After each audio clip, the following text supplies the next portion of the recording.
Kolkata urban bank का गठन करने के बाद स्वयं अपने लाभ के लिए उसके शेयर रखने से उन्होंने इनकार कर दिया। उनकी इच्छा तो अपने अतिरिक्त समय में केवल अपने नागरिक कर्तव्य का निर्वाह करने की थी। पिताजी के पेंशन लेकर सेवानिवृत्त होने के कई वर्षों बाद बंगाल नागपुर रेलवे के बही खातों की जांच करने के लिए इंग्लैंड से एक अकाउंटेंट महोदय भारत आए। विस्मित जांच अधिकारी ने देखा कि पिताजी ने उचित समय पर अदा न किए गए किसी बोनस के लिए कभी कोई आवेदन नहीं किया था। उन्होंने कंपनी को बताया, इन्होंने अकेले 3 आदमियों के बराबर काम किया है। पिछली क्षतिपूर्ति स्वरूप इनका 1,25,000 रुपया कंपनी से निकलता है। कंपनी के कोषाध्यक्ष ने उक्त रकम का चेक पिताजी को भेज दिया, पर मेरे पिताजी ने इस घटना को इतना नगण्य माना कि वे परिवार को इसकी सूचना देना भी भूल गए। बहुत बाद में मेरे सबसे छोटे भाई विष्णु ने बैंक द्वारा दिए गए विवरण में इतनी बड़ी धनराशि जमा देखकर पिताजी से इसके बारे में पूछा था। भौतिक लाभ में इतना उल्लसित क्यों हो? पिताजी ने कहा, संभाव को जिसने अपना लक्ष्य बना लिया हो वह ना तो किसी लाभ से उल्लसित होता है, ना ही किसी हानि से दुखी। वह जानता है कि मनुष्य इस संसार में खाली हाथ आता है और खाली हाथ ही जाता है। अपने वैवाहिक जीवन में पदार्पण करने के शीघ्र बाद ही मेरे माता पिता एक महान गुरु बनारस के लाहिड़ी महाशय के शिष्य हो गए। इस संपर्क से पिताजी के पहले से ही विरक्त स्वभाव को और बल मिला। मां ने एक बार मेरी सबसे बड़ी बहन रोमा को एक उल्लेखनीय बात बताई। तुम्हारे पिताजी और मैं संतान प्राप्ति के लिए वर्ष में मात्र एक बार पति पत्नी के रूप में साथ सोते हैं। पिताजी लाहिड़ी महाशय से अविनाश बाबू के माध्यम से मिले थे। अविनाश बाबू बंगाल नागपुर रेलवे के एक कर्मचारी थे। गोरखपुर में मेरे बचपन में अविनाश बाबू मुझे अनेक भारतीय संतों की मन को तल्लीन कर देने वाली कहानियां सुनाया करते थे। वे सदा अपने गुरु की श्रेष्ठतर महिमा के विषय में श्रद्धा पूर्वक कुछ ना कुछ कहकर ही अपनी कहानी समाप्त करते थे। तुमने कभी सुना है किन असाधारण परिस्थितियों में तुम्हारे पिताजी लाहिड़ी महाशय के शिष्य बने थे? गर्मियों के मौसम में एक अलसाए दिन मैं और अविनाश बाबू मेरे घर के अहाते में बैठे थे। तब उन्होंने मेरी उत्सुकता जगाने वाला यह प्रश्न मुझसे किया। मैंने आशा भरी मुस्कुराहट के साथ ना में सिर हिलाया। तुम्हारे जन्म से कई वर्ष पहले मैंने अपने वरिष्ठ अधिकारी अर्थात तुम्हारे पिताजी से अपने गुरु का दर्शन करने बनारस जाने के लिए 1 सप्ताह की छुट्टी देने की याचना की, पर तुम्हारे पिताजी ने मेरी इच्छा का उपहास किया। उन्होंने कहा, क्या तुम धार्मिक कट्टरवादी बनना चाहते हो? यदि जीवन में आगे बढ़ना चाहते हो तो अपने काम पर ध्यान दो।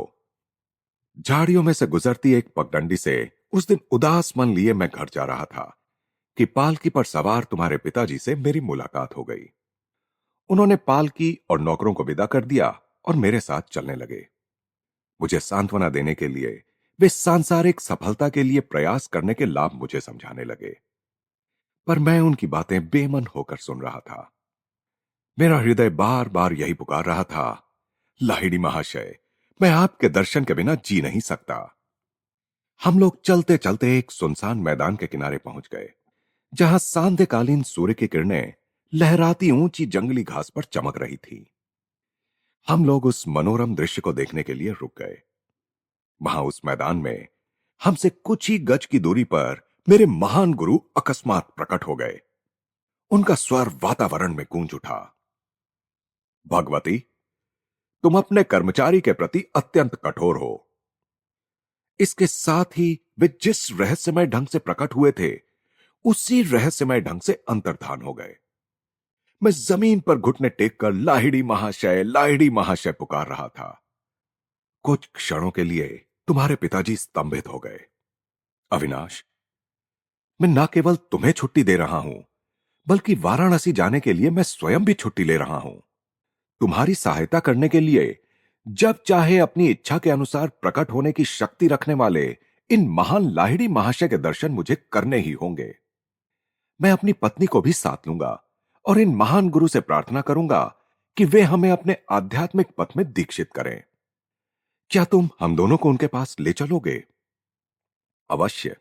अपनी प्रार्थना के इस चमत्कारपूर्ण उत्तर को पाकर और घटनाओं के इतने शीघ्र अनुकूल मोड़ लेने पर मेरा मन आनंद से गदगद हो उठा था। अगले दिन शाम को तुम्हारे माता पिता और मैं रेलगाड़ी से वाराणसी के लिए चल पड़े। अगले दिन हम लोग वहां पहुंचे तो कुछ दूर तक घोड़ा गाड़ी से गए और फिर तंग गलियों में से चलते हुए मेरे गुरु के घर पहुंचे। उनका घर आसानी से दिखाई नहीं पड़ता था। उनकी छोटी सी बैठक में प्रवेश करने पर वहां हमेशा की तरह पद्मासन में बैठे हुए गुरुदेव को हमने प्रणाम किया। उन्होंने अपनी हृदय वेदी आंखें झपकाईं और उन्हें तुम्हारे पिताजी पर स्थिर कर दिया। भगवती, तुम अपने कर्मचारी के प्रति अत्यंत कठोर हो। 2 दिन पहले घास भरे मैदान में कहे हुए वही शब्द उन्होंने फिर से दोहराए। फिर उन्होंने आगे कहा, मुझे खुशी है कि तुमने अविनाश को आने की अनुमति दी और साथ में तुम भी अपनी पत्नी को साथ लेकर यहां आ गए। तुम्हारे माता पिता को अत्यंत आनंद हुआ कि गुरुदेव ने उन्हें क्रिया योग की दीक्षा दी। उस पवित्र दर्शन के अविस्मरणीय दिन से ही तुम्हारे पिताजी और मैं गुरु भाई के रिश्ते से घनिष्ठ मित्र रहे हैं। लाहिड़ी महाशय ने तुम्हारे जन्म में विशेष रुचि दिखाई थी। तुम्हारा जीवन निश्चय ही स्वयं उनके जीवन के साथ जुड़ा रहेगा। गुरुदेव का आशीर्वाद कभी निष्फल नहीं होता। मेरे जन्म के थोड़े ही दिन बाद लाहिड़ी महाशय ने इस जगत से प्रस्थान कर लिया। पिताजी का जहां जहां भी स्थानांतरण होता था, वहां वहां लाहिड़ी महाशय की एक सुंदर अलंकृत फ्रेम में सजी हुई फोटो हमारे पूजा घर में देवताओं के चित्रों और मूर्तियों के साथ विराजमान रहती थी। लगभग रोज ही सुबह और शाम को मां और मैं उस पूजा वेदी के सामने ध्यान लगाकर बैठते थे और चंदन से पुष्प अर्पण करते थे। धूप और गुग्गल के साथ साथ अपनी संयुक्त भक्ति द्वारा हम उस ईश्वरत्व की पूजा करते थे जो लाहिड़ी महाशय में पूर्णतः अभिव्यक्त हुआ था। उनकी उस फोटो का मेरे जीवन पर जबरदस्त प्रभाव पड़ा। जैसे जैसे मैं बड़ा होता गया, वैसे वैसे मेरे मन में उस महान गुरु का विचार अधिक दृढ़ होता गया। ध्यान में प्रायः मैं देखता कि उनकी छवि उस छोटे से फ्रेम से बाहर आ गई है और जीवित रूप धारण कर मेरे सामने बैठ गई है। जब मैं उनके ज्योतिर्मय शरीर के चरणों का स्पर्श करने का प्रयास करता, तब वे बदलकर पुनः चित्र बन जाते। जब मैंने बाल्यावस्था से किशोरावस्था में प्रवेश किया, तो देखा कि फ्रेम में जकड़ी लाहिड़ी महाशय की छोटी सी छवि मेरे मन में जीवित ज्ञान प्रदायिनी उपस्थिति बनकर विराजमान हो चुकी है। किसी उलझन या परीक्षा की घड़ी में मैं प्रायः उनसे प्रार्थना करता और अपने अंतर में उनका सांत्वनादायक मार्गदर्शन पाता। पहले पहले तो मुझे दुख होता था कि वे शारीरिक रूप में जीवित नहीं थे, किंतु जैसे जैसे मुझे उनकी गुप्त सर्वव्यापकता का पता चलता गया, वैसे वैसे मेरा दुख कम होता गया। अपने उन शिष्यों को जो उनके दर्शन के लिए अति लालायित रहते थे, वे प्रायः लिखा करते थे, जब मैं सदा तुम्हारे कूटस्थ यानी दिव्य दृष्टि की पहुंच में हूं, तो मेरे अस्थि मांस को देखने के लिए आने की क्या आवश्यकता है। लगभग 8 वर्ष की आयु में मुझे लाहिड़ी महाशय की फोटो के माध्यम से चमत्कारी स्वास्थ्य लाभ का आशीर्वाद प्राप्त हुआ। इस अनुभव ने मेरे प्रेम को और भी अधिक उत्कट कर दिया। जब मैं बंगाल के इच्छापुर में अपने पारिवारिक घर में रह रहा था, तब मुझे हैजा हो गया। मेरे बचने की कोई आशा नहीं रही। डॉक्टर कुछ भी नहीं कर पा रहे थे। मेरे बिस्तर के पास बैठी मां ने भाव विह्वलता के अतिरेक के साथ मेरे सिर के ऊपर टंगी लाहिड़ी महाशय की फोटो की ओर देखने का मुझे इशारा किया। उन्हें मन ही मन प्रणाम करो। वे जानती थीं कि प्रणाम करने के लिए हाथ उठाने की शक्ति मुझ में नहीं बची थी। यदि तुम सचमुच अपनी भक्ति प्रकट करोगे और अपने अंतर में उनका चरण स्पर्श करोगे, तो तुम्हें जीवन दान मिल जाएगा। मैंने उनकी फोटो की ओर देखा तो वहां आंखें चौंधियाने वाला प्रखर प्रकाश दिखाई पड़ा, जिसने मेरे शरीर और पूरे कमरे को अपने में समा लिया। मेरी मिचलाहट और अन्य अनियंत्रणीय लक्षण समाप्त हो गए। मैं स्वस्थ हो गया। तत्क्षण ही मुझ में इतनी शक्ति आ गई कि अपने गुरु में अपार श्रद्धा रखने वाली मां का मैंने झुककर चरण स्पर्श किया। मां बार बार उस छोटी सी फोटो पर अपना माथा टेक रही थी। हे सर्वव्यापी गुरुदेव, मैं आपकी कृतज्ञ हूं कि आपके आलोक ने मेरे पुत्र को अच्छा कर दिया। मैं समझ गया कि उन्होंने भी उस तेजोमय ज्योति का दर्शन किया था, जिसकी महिमा से मैं उस साधारणतया प्राण घातक साबित होने वाली बीमारी से एकाएक अच्छा हो गया था। मेरे पास जो कुछ भी अनमोल चीजें हैं, उनमें एक वह फोटो भी है। स्वयं लाहिड़ी महाशय द्वारा पिताजी को दी गई यह फोटो एक पवित्र स्पंदन से युक्त है। इस फोटो के पीछे भी एक चमत्कारिक कहानी है।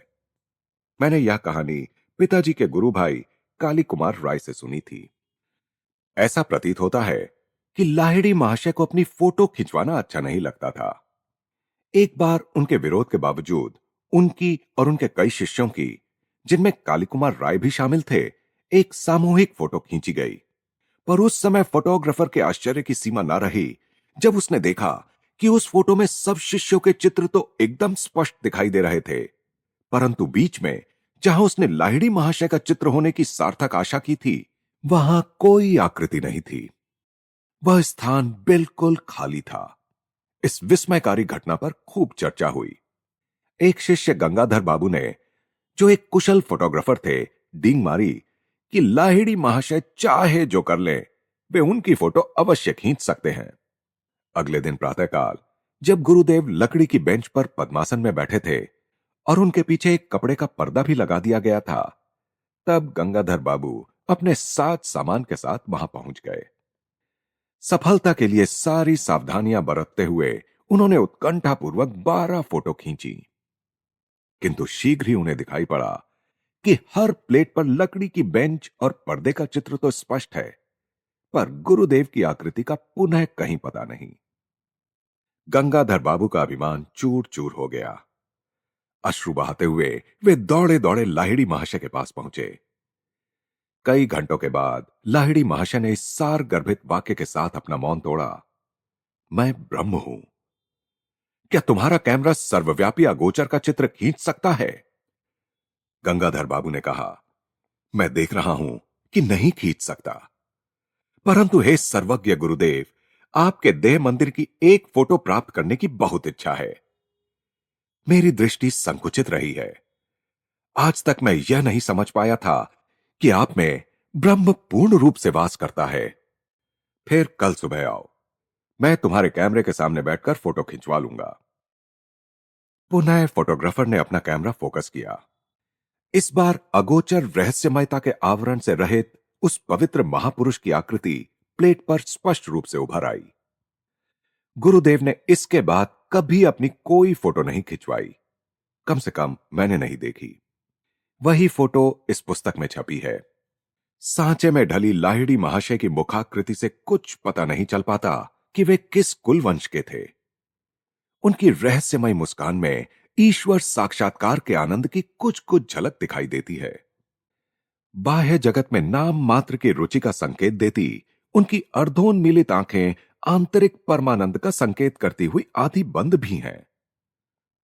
इस जगत के क्षुद्र प्रलोभनों से अलिप्त वे आध्यात्मिक सहायता के लिए अपने पास आने वाले जिज्ञासुओं की आध्यात्मिक समस्याओं के प्रति सतत पूर्ण जागरूक रहते थे। गुरुदेव के चित्र की महिमा से स्वास्थ्य लाभ करने के थोड़े दिन बाद ही मुझे एक प्रभावकारी दिव्य दर्शन हुआ।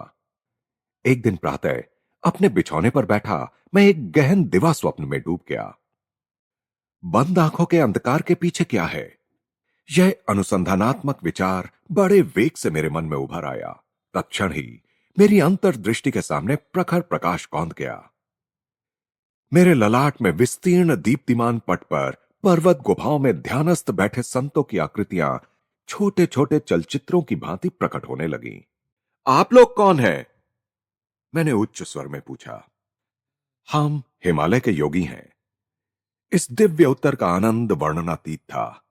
मेरा हृदय पुलकित हो उठा। आह, मैं भी हिमालय में आकर आपके जैसा बनना चाहता हूं। दृश्य अंतर्धान हो गया, परंतु रजत किरणें मंडलाकार में अनंत की ओर विस्तृत होती गईं। यह अद्भुत आलोक क्या है? मैं ईश्वर हूं। मैं प्रकाश हूं। यह ध्वनि बादलों की सौम्य बुदबुदाहट जैसी थी। मैं आपके साथ एकाकार होना चाहता हूं। यद्यपि वह ईश्वरीय आनंद क्रमशः क्षीण होता गया, पर उससे मैं ब्रह्म की स्थायी खोज की विरासत प्राप्त करने में सफल हुआ। ईश्वर शाश्वत नित्य नवीन आनंद है। यह स्मृति मेरे हृदय पटल पर इस अनुभव के बाद लंबे समय तक बनी रही। बचपन की एक अन्य स्मृति असाधारण है और उल्लेखनीय भी है, क्योंकि उसका चिन्ह आज भी मेरे हाथ पर है। एक दिन प्रातः समय मैं और मेरी बड़ी बहन उमा अपने गोरखपुर के घर के अहाते में नीम के पेड़ के नीचे बैठे थे। आसपास के तोतों को नीम के पके फल खाते मैं निहार रहा था, और बीच में जो समय मिलता उसमें उमा दीदी मुझे बंगाली की पहली पुस्तक पढ़ने में मदद कर रही थीं। उमा दीदी ने अपने पैर पर फोड़ा होने की बात बताई और वो उस पर लगाने के लिए मरहम की एक डिबिया ले आई। मैंने उसमें से थोड़ा मरहम लेकर अपने हाथ पर लगा लिया। तुम निरोग हाथ पर मरहम क्यों लगा रहे हो? बात ऐसी है दीदी, मुझे लग रहा है कि कल मुझे यहां फोड़ा होने वाला है। चल, झूठा कहीं का। दीदी, जब तक तुम कल सुबह क्या होता है यह देख नहीं लेती, तब तक मुझे झूठा नहीं कह सकती। मुझे क्रोध आ गया। उमा पर उसका कोई असर नहीं पड़ा और उसने 3 बार अपने व्यंग्य को दोहराया। एक दृढ़ निश्चय मेरी आवाज में ध्वनित होने लगा जब मैंने धीरे धीरे कहना शुरू किया। मैं अपनी इच्छा शक्ति के बल के साथ कहता हूं कि कल मेरे हाथ पर इसी जगह एक काफी बड़ा फोड़ा निकल आएगा और तुम्हारा फोड़ा सूजकर दुगना हो जाएगा। सुबह मेरे हाथ पर एक बहुत बड़ा फोड़ा निकल आया और उमा का फोड़ा आकार में दुगना हो गया। मेरी बहन चीखती हुई मां के पास भागी। मां, मुकुंद जादू टोना करना सीख गया है। मां ने गंभीर होकर मुझसे कहा कि हानि करने के लिए मैं शब्द शक्ति का प्रयोग कभी ना करूं। मैंने मां का वह उपदेश सदा ही याद रखा है और उसका पालन किया है। मेरे फोड़े का इलाज चीरे से हुआ। डॉक्टर के चीरे से बना चिन्ह आज भी मौजूद है। मेरे दाहिने हाथ पर मनुष्य के शब्द की शक्ति का नित्य स्मरण दिलाता हुआ यह चिन्ह स्मारक के रूप में विद्यमान है। गहरी एकाग्रता के साथ उमा को कहे गए उन साधारण एवं प्रकटतः हानि रहित प्रतीत होने वाले शब्दों में बम के सदृश विस्फोट कर निश्चित परिणाम उत्पन्न करने की, यद्यपि परिणाम हानिकर थे, पर्याप्त शक्ति निहित थी। बाद में मेरी समझ में आया कि किसी के जीवन को संकट से बचाने के लिए वाणी की विस्फोटक स्पंदन शक्ति का सदुपयोग किया जा सकता है और इस प्रकार बिना चिन्ह या कष्ट रहित शल्य चिकित्सा की जा सकती है। हमारा परिवार पंजाब के लाहौर शहर में स्थानांतरित हुआ। वहां मैंने देवी काली के रूप में जगन माता का एक चित्र प्राप्त किया। हमारे घर की बालकनी में इस चित्र का अनौपचारिक मंदिर बना। मेरे मन में अनायास ही यह निश्चित विश्वास पैदा हो गया कि उस पवित्र स्थान पर की गई मेरी किसी भी प्रार्थना को पूर्ति का ताज पहना दिया जाएगा। एक दिन वहां उमा के साथ खड़े होकर मैं 2 लड़कों को 2 घरों की छतों पर पतंग उड़ाते देख रहा था। इन दोनों घरों और हमारे घर के बीच एक बहुत ही संकरी गली थी। तुम आज इतने चुप क्यों हो? उमा ने खेल खेल में मुझे धक्का देकर पूछा। मैं यह सोच रहा हूं कि कितनी अद्भुत बात है कि मैं जो भी मांगता हूं जगन माता मुझे दे देती हैं। मैं समझती हूं वह तुम्हें वे दोनों पतंगे भी दे देंगी, मेरी बहन उपहास की हंसी हंसते हुए बोली। क्यों नहीं? मैंने उन पतंगों को पाने के लिए मौन प्रार्थना शुरू कर दी। भारत में धागों पर मांझा यानी गोंद और शीशे का चूर्ण लगाकर पतंगों का खेल खेला जाता है। प्रत्येक पतंग उड़ाने वाला अपने प्रतिद्वंद्वी की पतंग काटने का प्रयास करता है। कटी हुई पतंग छतों के ऊपर से जाती है, तब उसे पकड़ने में बड़ा मजा आता है। उमा और मैं ऐसी बालकनी में खड़े थे जिसके ऊपर छत थी और दोनों ओर दीवारें भी थीं। इसलिए किसी कटी पतंग का हमारे हाथ आना असंभव प्रतीत होता था, क्योंकि स्वाभाविक तौर पर उसका धागा छत के ऊपर ही लटकता हुआ आगे निकल जाता। गली के उस पार पतंग उड़ाने वालों ने अपना खेल शुरू किया। एक धागा कट गया, तत्क्षण ही पतंग मेरी दिशा में लपकी। अचानक हवा बंद हो जाने के कारण वह पतंग एक क्षण के लिए स्थिर हो गई और इसी बीच उसका धागा सामने वाले घर के ऊपर उगे नागफनी के एक पौधे में उलझ गया। मेरे पकड़ने के लिए एक पूरा फंदा बन गया। मैंने यह पुरस्कार उमा को सौंप दिया। यह तो केवल एक असाधारण संयोग था, न कि तुम्हारी प्रार्थना का उत्तर। यदि वह दूसरी पतंग भी तुम्हारे पास आ जाए तो मैं मानूंगी। दीदी की काली आंखों से उनके शब्दों की अपेक्षा कहीं अधिक विस्मय प्रकट हो रहा था। मैंने तीव्रता से अपनी प्रार्थनाएं जारी रखीं। उस दूसरे पतंग उड़ाने वाले के जोर से झटका मारने के कारण उसका धागा भी टूट गया।